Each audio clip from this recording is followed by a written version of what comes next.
मैं ये बात दिल से कहता हूं कि व्यक्तित्व की यदि कोई सबसे बड़ी बीमारी है तो वो बहानाइटिस है, एक्सक्यूजाइटिस है। और इसी बीमारी के कारण बहुत से काबिल लोग अपनी योग्यताओं के साथ अन्याय कर रहे हैं। मेरे अनुसार जब भी कोई इंसान बहाना बनाता है तो उसे खुद पे शर्मिंदगी महसूस करनी चाहिए, क्योंकि वो किसी और को नहीं वरन खुद को धोखा दे रहा है। अक्सर लोग बहानों से विफलताओं को ढक कर रखते हैं, मजबूत तर्क बनाकर पेश करते हैं जिससे साबित हो सके कि दूसरों के मुकाबले उनके सामने ज्यादा मुश्किलें थी। यदि वाकई में आप सपनों को पाना चाहते हैं, मंजिलों को छूना चाहते हैं, अपनी सपनों की दुनिया को हकीकत में बदलना चाहते हैं, तो आपको ये बहाने छोड़ने होंगे। क्या आपको भी लगता है कि आपकी दुनिया दूसरे लोगों की दुनिया से ज्यादा कठिन है? तो मैं अगले 10-15 लोगों के उदाहरण आपके सामने देना जा रहा हूं, जिनके बाद आपको यकीन हो जाएगा कि आपके सारे बहाने खोखले हैं और उनमें कोई दम नहीं है। आपका शुद्धिकरण करने के लिए सबसे पहले आपके बहानों का अंतिम संस्कार करना जरूरी है, जो कि मैं करने जा रहा हूं। मैं ऐसे ऐसे नाम आपके सामने बताऊंगा जिनके सामने आपसे ज्यादा तकलीफें थी, जिनका जीवन आपसे ज्यादा कठिन था और जिनके सामने आपसे ज्यादा मुश्किलें थी, फिर भी उन्होंने सिर्फ एक अच्छा काम किया। कोई बहाना बनाने की बजाय डटे रहे, जुटे रहे, लड़ते रहे, पूरी ताकत से, पूरी योग्यता से, बिना कोई बहाना बनाए। और इसीलिए वो आज शिखर पे हैं, और इसीलिए वो इतने महत्वपूर्ण हैं कि इस वक्त मैं उनके नाम की चर्चा कर रहा हूं। कुछ लोग एक बहाना बनाते हैं कि हमें उचित शिक्षा लेने का अवसर नहीं मिला। मित्रों, उचित शिक्षा लेने का अवसर फोर्ड मोटर्स के मालिक हेनरी फोर्ड को भी नहीं मिला था और रिलायंस इंडस्ट्रीज के चेयरमैन धीरू भाई अंबानी को भी नहीं मिला था। फिर भी इन लोगों ने अथाह और अपार सफलता अर्जित की। कुछ लोग कहते हैं बचपन में ही मेरे पिता का देहांत हो गया था, उसके बाद मैं लगातार घर संभालने की जिम्मेदारी में डट गया। मित्रों, प्रख्यात संगीतकार AR रहमान के पिता का भी देहांत बचपन में हो गया था। मेरे स्वयं के पिता का देहांत भी बचपन में हो गया था। लेकिन हम में से कोई भी इन बहानों का सहारा नहीं लेता। कुछ लोग यह भी बहाना बनाते हैं कि मैं अत्यंत गरीब घर में पैदा हुआ हूं, इसलिए मुझे मौके नहीं मिले। कैसी बात कर रहे हो आप? देश के अधिकांश सफल लोग गरीब घरों में ही पैदा हुए थे। किसी और का नाम न लें तो पूर्व राष्ट्रपति APJ अब्दुल कलाम इतने गरीब घर में पैदा हुए थे कि उनकी शिक्षा का खर्च भी दूसरे लोगों ने वहन किया था। कौन सा बहाना बनाएंगे आप? कौन सा बहाना बनाएंगे आप? मैं आपके सारे बहानों की सर्जरी कर दूंगा। कुछ लोग कहते हैं मैं बचपन से लगातार अस्वस्थ रहता था। अरे, ऑस्कर विजेता अभिनेत्री मर्ली मेटलिन भी बचपन से बहरी थी और अस्वस्थ थी। कुछ कहते हैं कि मैंने साइकिल पर घूमकर आधी जिंदगी गुजारी। तो आप सुन लीजिए कि निरमा के करसन भाई पटेल, जो आज करोड़पति हैं, अरबपति हैं, उन्होंने भी साइकिल पे निरमा बेचते हुए आधी जिंदगी गुजारी। कुछ लोग कहते हैं कि एक दुर्घटना में अपाहिज होने के बाद मेरी हिम्मत चली गई। तो आप जान लीजिए कि प्रख्यात नृत्यांगना सुधा चंद्रन के पैर भी नकली हैं। कुछ लोग कहते हैं कि बचपन से मेरी बुद्धि तेज नहीं थी। अरे, आप यह जान लो कि थॉमस एल्वा एडिसन को बचपन में उनकी स्कूल से मंद बुद्धि होने के कारण निकाल दिया गया था और उस मंद बुद्धि व्यक्ति ने 40 से ज्यादा आविष्कार किए। कुछ लोग कहते हैं कि मैं इतनी बार हार चुका हूं कि अब हिम्मत नहीं बची। अब्राहम लिंकन का उदाहरण याद करो। 15 बार चुनाव हारने के बाद वह व्यक्ति राष्ट्रपति बना और इतिहास में स्वर्णाक्षरों में अपना नाम अंकित कर दिया। कुछ लोग कहते हैं कि मुझे बचपन से परिवार की जिम्मेदारी उठानी पड़ी। स्वर साम्राज्ञी लता मंगेशकर को भी बचपन से परिवार की जिम्मेदारी उठानी पड़ी थी। यहां तक कि उन्होंने पहला गाना भी इसलिए गाया था क्योंकि उस दिन उनके घर में पैसों की सख्त जरूरत थी। कुछ लोग कहते हैं मेरी लंबाई बहुत कम है, तो देश के सुपरस्टार सचिन तेंदुलकर की भी लंबाई बहुत कम है।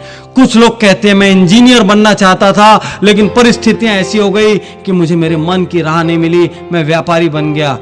डेल कार्नेगी का नाम आपने सुना होगा, जिन्होंने how to win friends and influence people जैसी बेस्ट सेलर किताब लिखी है।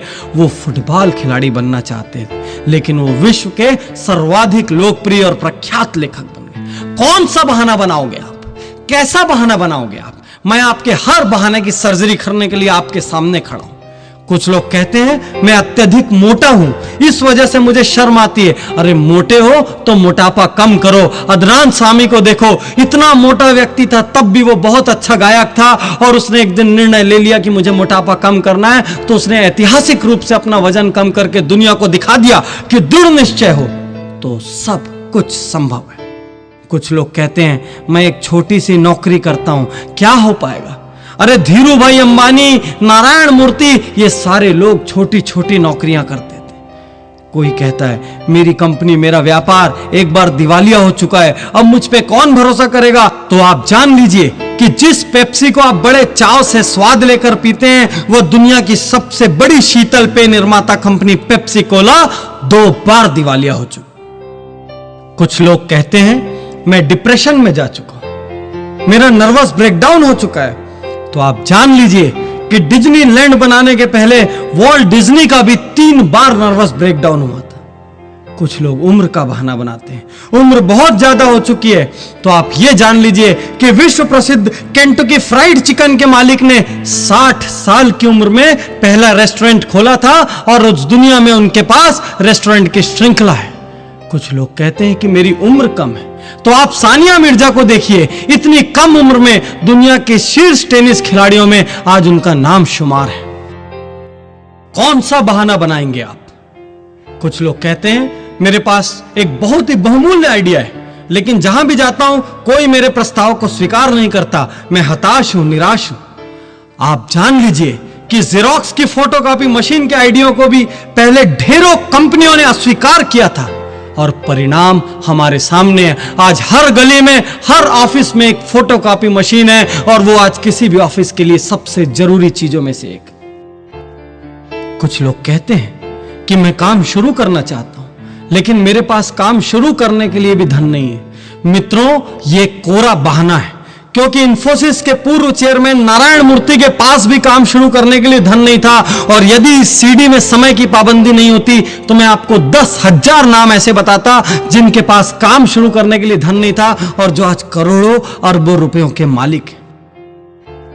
कुछ लोग कहते हैं कि उन्हें ढेर सारी बीमारियां हैं, कैसा बहाना बनाते हैं। अरे वर्जिन एयरलाइंस के प्रमुख मिस्टर रिचर्ड ब्रेंसन को आंखों की कमजोरी है, डिस्लेक्सिक है। लेखक वेद प्रकाश मेहता की दोनों आंख नहीं है। राष्ट्रपति रूजवेल्ट के दोनों पैर काम नहीं करते थे। यहां तक कि स्वर्ण पदक विजेता विल्मा रुडोल्फ को पोलियो था। मित्रों, आप जितने भी बहाने सोच सकते हैं, मैं उनसे ज्यादा नाम आपको बता सकता हूं जिन्होंने उन मुश्किलों का हल ढूंढा है। कुछ लोग कहते हैं कि यह जरूरी नहीं कि जो प्रतिभा इन महानायकों के अंदर थी, जिनके नाम आप ले रहे हैं डॉक्टर पाटनी, वही प्रतिभा हमारे अंदर भी हो। तो मैं आप सब लोगों से कहता हूं कि यह भी जरूरी नहीं कि जो प्रतिभा आपके अंदर है वो इन महानायकों के अंदर हो। आप किसी और गुण के बल पर महारथी साबित हो सकते हैं। मैं ये यकीन से कह सकता हूं कि हर वह व्यक्ति सफल हो सकता है जो हार के लिए तैयार हो और सही दिशा में डट कर जुड़ जाए। हां, सफलता का प्रतिशत अपनी अपनी योग्यता के अनुसार कम या ज्यादा हो सकता है, लेकिन यह तय है कि असफलता हाथ नहीं लगेगी। और हां, इस सफलता की शुरुआत किसी बहाने से नहीं हो सकती, उसके लिए एक दमदार प्रयास की जरूरत है। लेकिन ये बहाने आपके सपनों की अर्थी जरूर निकाल सकते हैं। इसलिए अगली बार काम से जी चुराने के पहले, असफलता के डर से काम छोड़ने के पहले, जिम्मेदारियों से भागने के पहले यह जरूर सोच लेना कि आप किसका अहित कर रहे हैं। क्योंकि मित्रों, जीवन में आपने क्या खोया और क्या पाया, इसकी सिर्फ आपकी और आपकी जिम्मेदारी है।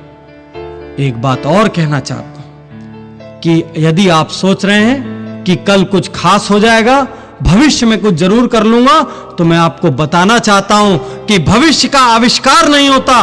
हर रोज जो आप करते हो उसी से भविष्य का निर्माण होता है। आप हर रोज जो मेहनत कर रहे हो वह भी भविष्य में तब्दील हो रहा है, और आप हर रोज जो बहानेबाजी करके दिन गंवा रहे हो वह भी भविष्य में तब्दील हो रहा है। आपको चुनना होगा आप कैसा भविष्य चाहते हैं। एक कड़वी सी बात कहना चाहता हूं कि कल यदि आपके माता पिता आपके जैसी संतान होने पर अफसोस करें, कल यदि आपकी पत्नी आपके जैसा पति पाने पर अफसोस करे और कल यदि आपका बच्चा आपको पिता कहने में अफसोस करे तो इसके जिम्मेदार सिर्फ आप होंगे। आज आप जहां भी हैं, कल आप जहां भी होंगे, इसके लिए आप किसी भी और को जिम्मेदार नहीं ठहरा सकते। इसलिए आज, अभी और यहीं अपने सारे बहानों का अंतिम संस्कार कर दीजिए, अपने सारे नकारात्मक वाक्यों का अंतिम संस्कार कर दीजिए और देखिए कल की सुनहरी सुबह एक बार फिर आपके लिए खुशियों के नए पैगाम लेकर आएगी। और अचानक ही आप देखेंगे कि भाग्य भी आपका साथ देने लगेगा। अचानक ही आप देखेंगे कि ऊपर वाले का आशीर्वाद भी आपको हर पल मिलने लगेगा।